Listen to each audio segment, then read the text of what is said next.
आज मैं आपको असेंडिंग और डिसेंडिंग ऑर्डर के बारे में बताने जा रहा हूँ। ऐसा असेंडिंग और डिसेंडिंग ऑर्डर जिसे आप देखते ही आसानी से कर लेंगे। कुछ ऐसे असेंडिंग ऑर्डर जो पॉइंट में हैं, तो ऐसे असेंडिंग ऑर्डर को डिसेंडिंग ऑर्डर को आप कैसे बनाएँगे? देखिए 0.5 2/5 0.75 4/5 का आरोही क्रम लिखिए। किस तरीके से आप इनको असेंडिंग ऑर्डर बनाएँगे? क्योंकि जिस तरह से एग्ज़ाम का लेवल बदल रहा है, उस तरीके से कुछ ऐसे क्वेश्चन आपके सामने आ जाएँगे, तो आप उन्हें कैसे बनाएँगे? आज यही तरीका मैं आज आपको समझाने जा रहा हूँ। तो हेलो दोस्तों, स्वागत है आपका मेरे यूट्यूब चैनल नेशनल नॉलेज पर। आज मैं आपको बहुत ही आसान तरीके से असेंडिंग और डिसेंडिंग ऑर्डर बताने जा रहा हूँ, जिससे आप आसानी से देखते ही असेंडिंग ऑर्डर को पहचान लेंगे। सबसे पहले मैं आपको बताऊँगा असेंडिंग और डिसेंडिंग ऑर्डर होता क्या है। जैसा कि आपको मालूम है, असेंडिंग को आरोही और डिसेंडिंग को अवरोही क्रम कहा जाता है। जैसे हम नीचे से ऊपर की ओर जा रहे हैं, जैसे मान लीजिए 1 2 3 4 5 6 7 8 हम क्या कर रहे हैं? नीचे से ऊपर की ओर जा रहे हैं। यानी बढ़ते हुए क्रम में जा रहे हैं। वहीं डिसेंडिंग का मतलब होता है जैसे 1 2 3 4 5 6 7 8 इस तरीके से। यानी हम ऊपर से नीचे की ओर आ रहे हैं। हम नीचे से ऊपर जा रहे हैं या ऊपर से हम नीचे की ओर आ रहे हैं। ठीक है? यानी घटते हुए क्रम में आ रहे हैं, ये बढ़ते हुए क्रम में आ रहे हैं। तो हमें वही असेंडिंग ऑर्डर और डिसेंडिंग ऑर्डर बनाना पड़ता है। लेकिन इस असेंडिंग ऑर्डर इस तरीके से नहीं आता है कि ये नंबर लिखे हुए हैं तो हम उसको नंबर को आसानी से निकाल लें। वो आएगा कुछ इस तरीके से। तो देखिए, अभी तो बिना पॉइंट का है। बिना पॉइंट का है तो वो आप कैसे बनाएँगे? देखिए, बहुत ही आसान ट्रिक है। आप इसे ट्रिक मान सकते हैं कि ये किस तरीके से होगा। देखिए, आपके सामने 2/3 लिखा हुआ है, 4/5 लिखा हुआ है, 1/2 लिखा हुआ है, 3/4 लिखा हुआ है। बोला इसका आरोही क्रम बनाइए। हो सकता था कि आरोही की जगह यहाँ पर लिखा हो सकता है अवरोही क्रम बनाइए। तो आज हम एक ही चीज़ से दोनों चीज़ सीखेंगे। अवरोही भी सीखेंगे और आरोही भी सीखेंगे। अगर आपको आरोही बनाना आ गया, तो अवरोही तो उसका उल्टा करना पड़ता है। सेम आप वैसे कर भी लेंगे। तो देखो कैसे बनाएँगे इसको। सबसे पहले आपको क्या करना है, जैसे ये 2/3 लिखा है ना, तो इसमें जो ऊपर वाली संख्या देखो, नीचे वाली जो संख्या होती है, जो ऊपर वाली संख्या होती है, वो हमेशा अंश कहलाती है। ऊपर वाली संख्या हमेशा अंश कहलाती है और नीचे वाली संख्या हर कहलाती है। हर का हमेशा अंश में भाग दिया जाता है। तो हम क्या करते हैं कि ऊपर वाली संख्या में जो अंश वाली संख्या है, उसके अंदर हम एक जीरो बढ़ा लेते हैं। तो देखो मैंने इसमें जीरो बढ़ा लिया। ठीक आपको 4/5 में भी आपको क्या करना है, ऊपर एक जीरो बढ़ा लेना है। 1/2 में भी आपको ऊपर जीरो बढ़ा लेना है और 3/4 लिखा हुआ है, इसमें भी आपको एक जीरो बढ़ा लेना है। अब आपका जो भाग है बहुत आसान तरीके से होगा। एक जीरो बढ़ाएंगे आप तो देखो, आप पहले का भाग करेंगे 20 का 3 में, 3 छक 18। क्या बचा? 2 बचा। क्या बचा? 2 बचा। पॉइंट लगाएंगे, जीरो बनाएंगे। 3 छक 18, यहाँ बचा 2। अब हम इसको नहीं बढ़ाएंगे क्योंकि पॉइंट के बाद हमें जीरो लगा के आगे नहीं बढ़ाना है। पॉइंट लग गया, खेल खत्म। अब इसका देख लीजिए, 40 अंदर लिखेंगे, 5 बाहर लिखेंगे, 5 अट्ठे 40। ये पूरा खेल खत्म।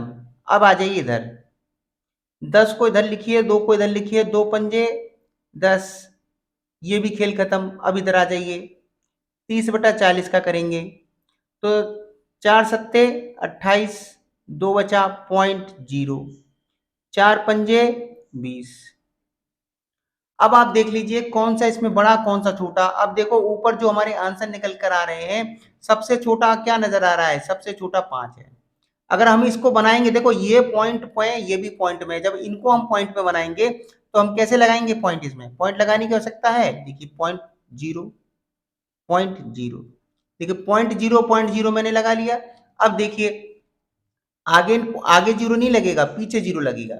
तो पॉइंट जीरो। अब सबसे छोटा कौन सा? देखो दशमलव में सारी संख्याएं हैं, दशमलव में सारी संख्या हो गई, तो सबसे छोटा क्या है? 5। तो देखो सबसे पहले 5। 5 किसका है? 5 किसका है? 1/2 का। किसका? 1/2 का। तो 1/2 सबसे छोटी हो गई। ठीक है। दूसरे नंबर पे क्या आ रहा है? 6। 6 6.6, तो ये आ गया 6.6। ये 6.6 किसका है? 6.6 इसका 2/3 का है, तो ये आ गए 2/3। ठीक है, तीसरा नंबर क्या है? फिर 7 आता है भाई, 6 से छोटा 7 है ना, 7.5, तो देखो 7.5। 7.5 किसका है? ये 3/4 का, तो देखो 3/4। लास्ट में क्या बचा? 8 बचा, ये है 8.0। 8.0, 8.0 किसका है? वो है 4/5 का, 4/5 का। तो ये क्या हो गया? ये हो गया आरोही क्रम। क्या हो गया? आरोही क्रम। अगर मैं बोलूं इसका अवरोही क्रम बनाओ, तो अवरोही क्रम में सबसे पहले क्या आ जाएगा? 4/5, फिर आएगा 3/4, फिर आएगा 2/3, फिर आएगा 1/2। ये क्या होगा? ये हो गया इसका अवरोही क्रम। ये क्या होगा? इसका अवरोही क्रम। तो इस तरीके से आपको बनाना है, और बनाना कैसा है? एक जीरो लगा लेना है बस, आसानी से आपका बन जाएगा। दूसरा क्वेश्चन देखिए, अगर कुछ इस तरह की बड़ी बड़ी संख्या आएंगी तब आप कैसे बनाएंगे? सेम वही पैटर्न फॉलो करेंगे। देखिए 120 है, मैंने क्या बोला था? ऊपर की संख्या क्या है? अंश है, और नीचे की संख्या क्या है? हर है। तो आपको क्या है ना, अंश में एक जीरो बढ़ा लेना है। तो देखो एक जीरो मैंने बढ़ा लिया, बटे 25। इसमें 15 के आगे एक जीरो बढ़ा लूंगा तो 20। 11 में एक जीरो बढ़ा लूंगा तो ये हो गया 50 नीचे का। अब देखो जीरो से जीरो कट रहा है, काट दो। जीरो से जीरो कट रहा है, काट दो। अब यहाँ तो जीरो है नहीं जो कटेगा, तब सीधा इसको बनाएंगे। देखिए 25 बार 120 अंदर, 25 चौक 100, क्या बचा? 20 बचा। पॉइंट जीरो लगाएंगे, 25 अट्ठे 200, पूरा कट गया। अब इसको बनाएंगे,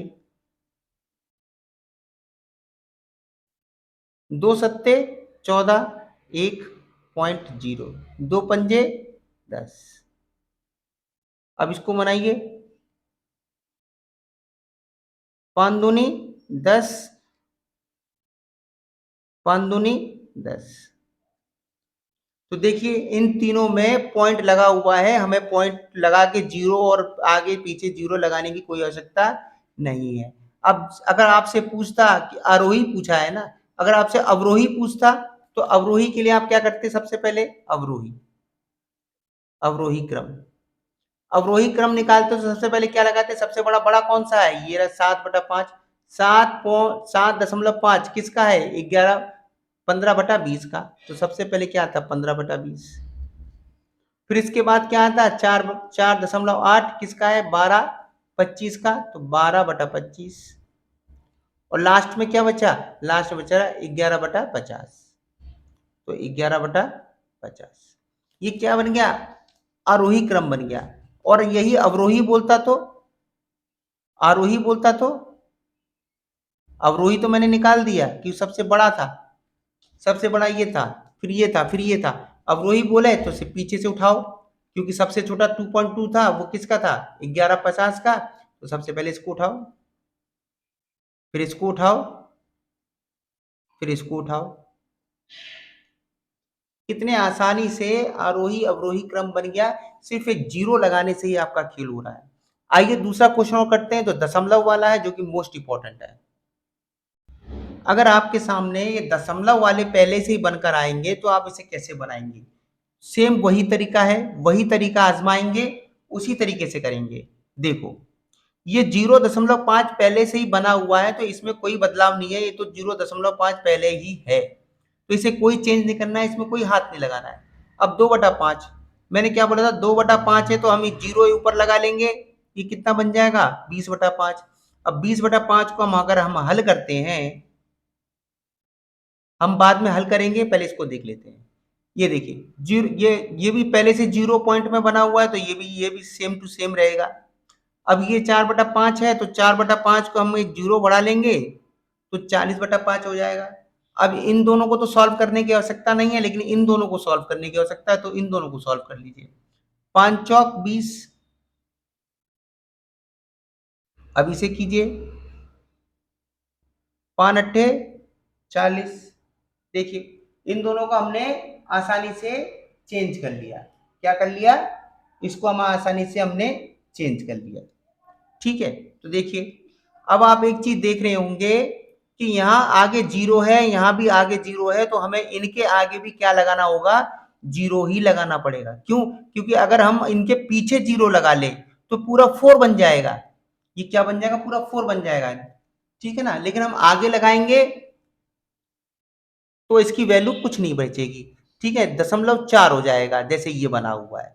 तो इसी तरह हम क्या करेंगे, इसके आगे ऐसे लगा लेंगे जीरो, इसके आगे इसकी तरह से जीरो लगा लेंगे, तो सेम संख्या बन गई। तो पहली संख्या क्या थी, 0.5, दूसरी क्या बन गई 0.4, तीसरी बन गई 0.75 और चौथी बन गई 0.8, ये 0.8 इस तरीके से बन गई। अब देखो इसमें सबसे बड़ा लिखा है आरोही क्रम, आरोही क्रम लिखा है, तो सबसे छोटा कौन सा है, सबसे छोटा कौन सा है, ये है 0.4, 0.4 किसका, 2.5, ये पहला आ गया, ये पहला है।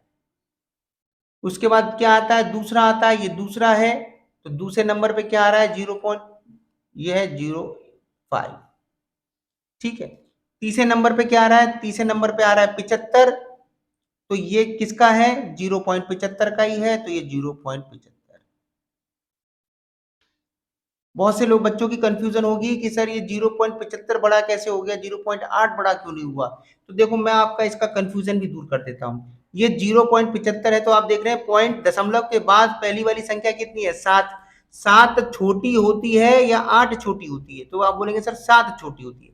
दशमलव के बाद हमेशा वाली संख्या देखो, अगर 7 और इन दोनों में, अगर इन दोनों में आप देख रहे हैं तो आप देखिए 7 छोटी है कि बड़ी है 8 से, तो आज 7 छोटी है, तो 7 छोटी है तो ये 7 पहले आएगी, इसलिए ये तीसरे नंबर पर आई है। आई होप कि आपको समझ में आया होगा। हमेशा दशमलव के बाद वाली संख्या देखने पड़ती है कि वो बड़ी है कि छोटी है।